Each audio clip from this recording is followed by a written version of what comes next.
Graça e paz, queridos irmãos, muito bom dia. Segunda-feira, hoje é o dia onde nós colocamos os planos, os projetos e as promessas que nós fazemos, tudo em prática. E nada melhor do que começar a segunda-feira com uma palavra de Deus, que sirva de alimento e também de direcionamento nas nossas vidas.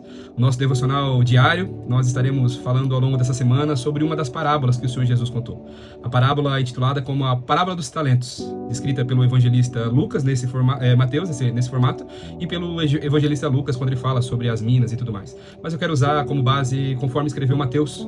Então o texto está localizado no capítulo 25 do Evangelho de Mateus, e nós vamos hoje separar dois versículos dessa parábola, 14 e 15, para que sirva de introdução e possa ser ministrado aquilo que o Senhor deseja falar aos nossos corações. Lembrando que capítulo 24 e 25 do Evangelho, conforme escreveu Mateus, ele fala sobre a questão do fim dos tempos, sobre a volta do Senhor Jesus, questões escatológicas, como a teologia nos ensina, e eu acho muito interessante que ele fala sobre aquilo que o Senhor nos confia dentro desse contexto de fim do mundo, digamos assim.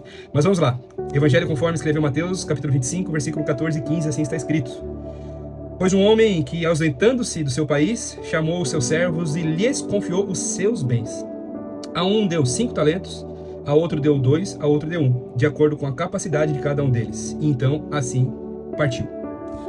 Olha só que maravilhoso. Essa parábola fala de um homem, como está descrito aqui, que tinha seus bens, tinha suas posses, era dono de algo, e ele precisa se ausentar do local onde ele vivia e trabalhava, e ele partilha aquilo que era seu para os seus servos.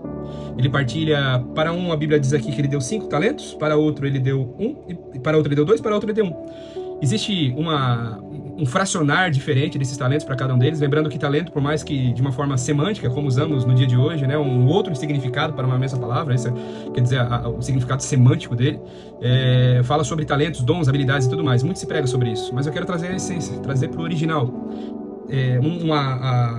Um talento, ele tem um valor muito grande. Um talento, ele, nos dias de hoje, se a gente for trazer, seria mais ou menos como 5 ou 6 mil dias de trabalho. É muita coisa, é um dinheiro, um valor muito expressivo a qual esse Senhor havia colocado sobre a vida dos seus servos para que eles administrassem. Então eu quero levar o seu pensamento, a sua atenção para essa direção. Aquilo que o Senhor tem partilhado sobre as nossas vidas, da mesma forma como esse Senhor partilhou sobre a vida dos seus servos, é algo muito valioso. A Bíblia fala aqui que era dele aquilo que ele partilhou aos seus servos. E é maravilhoso porque nós, olhando para as nossas vidas, e talvez até por esse viés semântico, nós podemos ver que sobre as nossas vidas o Senhor tem nos confiado muitas coisas. E a palavra realmente é confiar. O Senhor tem confiado aquilo que é seu sobre as nossas vidas. Falando aqui sobre algo que é muito valioso, é muito dinheiro que está sendo partilhado aqui para esses homens, e falando sobre as nossas vidas também, tudo que provém do céu, tudo que provém do Senhor é muito valioso, por isso nós precisamos ser muito prudentes.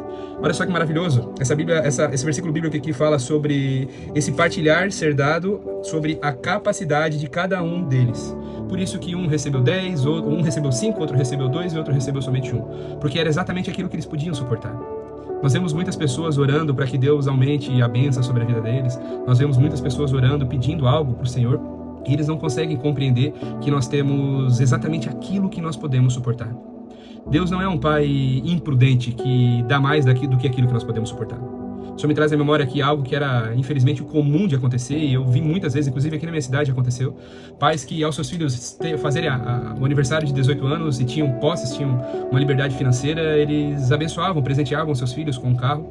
E eu lembro que por muitas vezes, ao longo desses quase 40 anos de vida que eu tenho, eu vi em noticiários esses meninos que pegavam seus carros e batiam na mesma noite em que haviam ganho, haviam feito os seus 18 anos, ainda sem habilitação, e perdiam suas vidas, ficavam paraplégicos, tetraplégicos. E aqui na minha cidade, como eu falei, eu lembro de algo que isso traz aqui na minha memória. Mas Deus não faz isso. Deus, ele vai sempre nos preparar previamente para que nós possamos suportar. Essa preparação, ela passa pelo viés físico, ela passa pelo âmbito espiritual e pelo âmbito emocional. Ele fala sobre a tricotomia do ser humano, sobre as nossas frações.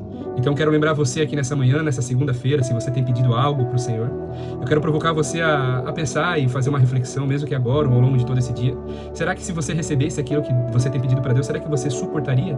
Será que você ficaria na presença do Senhor? Será que você estaria se dedicando àquilo que Deus tem para você, se você recebesse a resposta das suas orações no dia de hoje? Lembre-se, meus irmãos, nós temos exatamente aquilo que merecemos e podemos suportar. Se nós queremos mais da parte do Senhor, eu preciso me preparar melhor. Se eu quero uma melhor oportunidade de emprego, eu preciso me posicionar. Eu preciso fazer cursos, eu preciso ir a palestras, eu preciso treinar ou estudar um novo idioma. Se eu quero melhorar o meu físico, eu preciso me preparar para tal. Se eu quero melhorar espiritualmente, eu preciso ter uma busca mais espiritual das coisas do céu. Não existe nada automático no mundo espiritual. Existe um acesso, um caminho através de São Jesus que nós podemos acessar todas as bênçãos que nas regiões celestiais já foram aprisionadas. Mas precisa haver uma preparação, e essa parábola nos ensina isso nessa manhã. Existe algo poderoso do céu sendo confiado todos os dias sobre as nossas vidas, mas este algo é limitado à nossa capacidade física, emocional e espiritual, daquilo que nós realmente podemos suportar. Pensa nisso, viu? E vamos orar.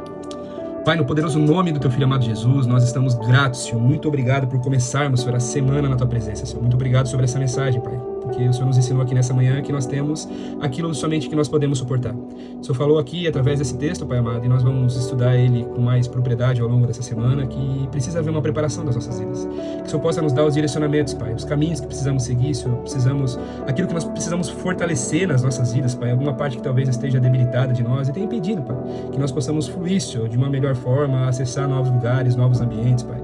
Em nome do Senhor Jesus, Pai, que nessa semana seja uma semana onde nós possamos nos alinhar, Pai, rumo ao propósito que o Senhor tem estabelecido em todas as promessas sobre as nossas vidas, Pai. Em nome do Senhor Jesus, esta é a nossa oração nessa manhã. Amém. Amém, queridos irmãos, que Deus abençoe poderosamente a sua vida, e se Deus quiser, amanhã nós estamos aqui novamente com uma palavra de Deus aos nossos corações. Lembre-se, se você quer acessar novos lugares, ter outros acessos sobre a sua vida, você precisa se preparar para que você possa suportar aquilo que Deus vai derramar sobre você. Deus abençoe.